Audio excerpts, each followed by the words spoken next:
প্ৰদ্যুৎ বৰদলৈ ডাঙৰীয়াৰ লগত মোৰ যোগাযোগ হোৱা নাই, কিন্তু মই বিশ্বাস কৰোঁ যে প্ৰদ্যুৎ বৰদলৈ ডাঙৰীয়াই এতিয়া আৰু কংগ্ৰেছত থকাৰ প্ৰয়োজনীয়তা নাই।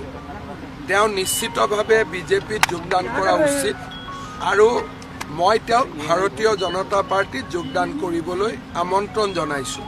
কিন্তু এই মুহূৰ্তলৈকে মোৰ লগত তেওঁৰ কোনো যোগাযোগ হোৱা নাই, কিন্তু তেখেতক মই আমন্ত্ৰণ জনাইছোঁ যে আপুনি আহক, বিজেপিত যোগদান কৰক। কাৰণ কোনো সনাতনী হিন্দু মানুহ বৰ্তমান কংগ্ৰেছ দলত থাকিব নোৱাৰে। ভূপেন বৰাক যি ধৰণে আমি সন্মান দিছোঁ, আপোনাকো আমি তেনেধৰণে সন্মান দিম। আপুনি আহি আমাৰ পাৰ্টিত যোগদান কৰক। প্ৰদ্যুৎ বৰদলৈ যদি বিজেপিত আহে, নিশ্চিতভাৱে তেওঁ বিধানসভা নিৰ্বাচনত যাতে প্ৰতিদ্বন্দ্বিতা কৰিব পাৰে, এখন ডেফিনেটলি আমি ক'ৰবাত স্পেয়াৰ কৰিব পাৰিম যদি তেওঁ আহে। अभी तक प्रद्युत बरदलै से मेरा कोई संपर्क नहीं है।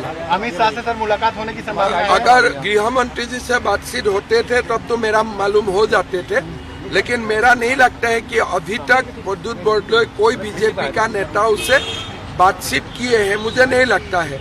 लेकिन राजनीति हमेशा संभावनाओं का ऊपर निर्माण होते हैं, तो संभावना है कि प्रद्युत बरदलै साहब का साथ हमारा संपर्क बन सकता है। ऐसा नहीं है कि नहीं बन सकता। এই মুহূৰ্তলৈকে আমি কথা পতা নাই, এই মুহূৰ্তলৈকে। কিন্তু মই নাপাতো বুলি নকওঁ, আগত গৈ মই নাপাতো বুলি নকওঁ। প্ৰদ্যুৎ বৰদলৈ ডাঙৰীয়াৰ লগত মোৰ যোগাযোগ হোৱা নাই, কিন্তু মই বিশ্বাস কৰোঁ যে প্ৰদ্যুৎ বৰদলৈ ডাঙৰীয়াই এতিয়া আৰু কংগ্ৰেছত থকাৰ প্ৰয়োজনীয়তা নাই। তেওঁ নিশ্চিতভাৱে বিজেপিত যোগদান কৰা উচিত আৰু মই তেওঁক ভাৰতীয় জনতা পাৰ্টিত যোগদান কৰিবলৈ আমন্ত্ৰণ জনাইছোঁ। কিন্তু এই মুহূৰ্তলৈকে মোৰ লগত তেওঁৰ কোনো যোগাযোগ হোৱা নাই, কিন্তু তেখেতক মই আমন্ত্ৰণ জনাইছোঁ যে আপুনি আহক, বিজেপিত যোগদান কৰক। কাৰণ কোনো সনাতনী হিন্দু মানুহ বৰ্তমান কংগ্ৰেছ দলত থাকিব নোৱাৰে। ভূপেন বৰাক যি ধৰণে আমি সন্মান দিছোঁ, আপোনাকো আমি তেনেধৰণে সন্মান দিম। আপুনি আহি আমাৰ পাৰ্টিত যোগদান কৰক। প্ৰদ্যুৎ বৰদলৈ যদি বিজেপিত আহে, নিশ্চিতভাৱে তেওঁ বিধানসভা নিৰ্বাচনত যাতে প্ৰতিদ্বন্দ্বিতা কৰিব পাৰে, এখন ডেফিনেটলি আমি ক'ৰবাত স্পেয়াৰ কৰিব পাৰিম যদি তেওঁ আহে। अभी तक प्रद्युत बरदलै से मेरा कोई संपर्क नहीं है।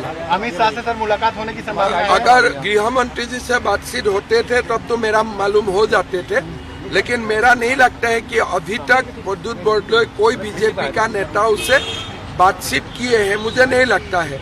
लेकिन राजनीति हमेशा संभावनाओं का ऊपर निर्माण होते हैं, तो संभावना है कि प्रद्युत बरदलै साहब का साथ हमारा संपर्क बन सकता है। ऐसा नहीं है कि नहीं बन सकता। এই মুহূৰ্তলৈকে আমি কথা পতা নাই, এই মুহূৰ্তলৈকে। কিন্তু মই নাপাতো বুলি নকওঁ, আগত গৈ মই নাপাতো বুলি নকওঁ।